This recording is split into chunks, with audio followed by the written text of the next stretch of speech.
The South African Cross Country Championship Racing action is proudly brought to you by Pepson Plastics in association with Yamaha, KTM,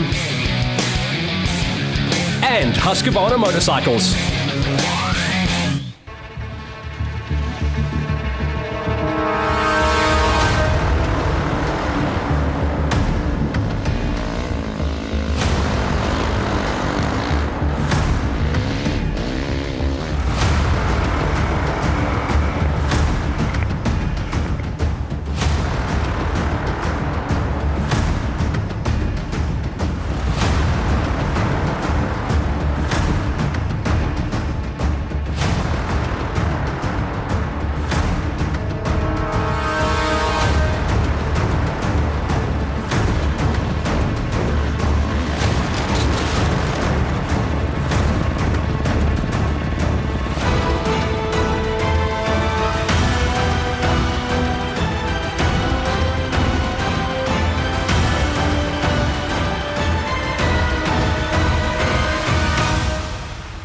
Virginia Trails, our host venue for the doubleheader round to close out on what has been an incredibly compacted and tight 4 rounds of the 2020 South African Cross Country National Championship Series.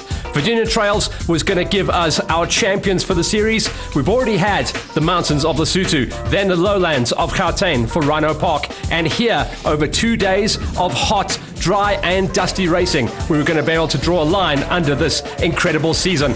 The story of the championship coming into this round was a lot of tie-ups on the points. So day number 1 was going to decide who was going to lead into the final round. A lot of regional riders came into play, which meant it was going to be busy out on the track. As always, the juniors joined us as well. And on the season, Kobus Bester and Sabrant have been strong. Brandon Clark and Jake the Snake Pretorius always looking good in the 85s and the 65s. But here at KZN, they had a couple of locals to play with as well. For the seniors, though, we caught up with some stories. In the OR1 Big Bangers, 2 red plates tied on championship points. We caught up with them both. First, Charon. Yeah, look, super exciting. I think it makes for some good racing, some good battles, and it's going to be an interesting weekend, to say the least, between myself and Kenny. Kenny had his own opinion on it as well. We chatted to the former champ. Yeah, very interesting. You know, this year there was only 4 rounds for the championship. First one was in Lesotho. Charan won that race, and then I won the one in Rhino Park in Gauteng. So now we're here in Natal doing the double header. So yeah, I'm just ready to get going. I'm excited to get some racing done and then hopefully come away with the championship. But you know, we're both been fighting hard for it, and yeah, I'd let the best man win. It was a similar story on the other side of the coin for the OR2s as well. Jazz tells us the story. Yeah, myself and Brett Swanepoel are tied on points for the championship, so a little bit of rivalry going on this weekend. But it's also a big weekend. We got it racing today, racing tomorrow as well, same route. So it's going to be a challenge. But I'm up for it and I'm excited. And yeah, I'm rearing to go to get out there and go and ride my bike. Red plate on the top for Brett Swanepoel as well, and he will like it down here in KZN. I think it's going to be a really tough weekend racing this weekend. Jared's a fierce competitor and we neck on neck. So yeah, I definitely think I've got a bit of one up here coming to my home ground. So yeah, hopefully that plays a bit into my favour, but just hoping for a good day, solid riding and just having fun out there.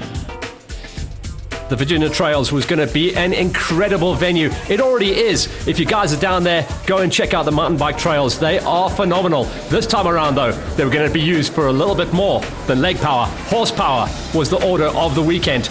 Dust Bowl racing, that rain that was so sorely needed a couple of days coming up to the event, just never materialized, but the heat did. It was going to be in the high 30s, so hydration and shade in the early part was going to be key for all the riders who were desperate for those last crumbs of championship points.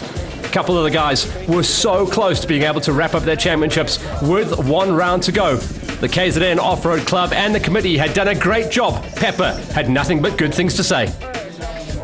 As part of the commission, we're stoked at what Natal KZN have put together here. Deanne, Karen, their whole team, Mr. Cox, all of them.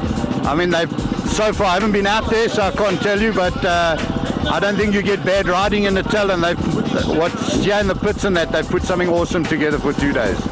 Coming out of the time trial, no big surprise to see Brett Swanepoel at the top of the charts. He would have clear air. The big surprise, though, was the superstar of hard enduro, Goodsight, having a good run. He was going to go out of the gate in second place, chasing into the dust of Swanepoel. Remember, he does have a background from juniors in riding flat out, but was he going to be able to be a spoiler? Cox was going to do the chase down. He qualified fastest of the little bikes in the 250s and fastest of the big bikes in the OR1s was Charon. This was going to be a story, though. Dav Cocker, could he upset the apple cart? He would have to win both rounds, and then missing from round number 2, but back into it this time around. Coley was going to be a mixer, as well as local superstar Calvin Hume. Everyone desperate to get day number 1 out of the way and start relaxing before day number 2. In the queue, though, everyone waited for their marching orders. Join us after the break, though, as we go out onto the Virginia trails.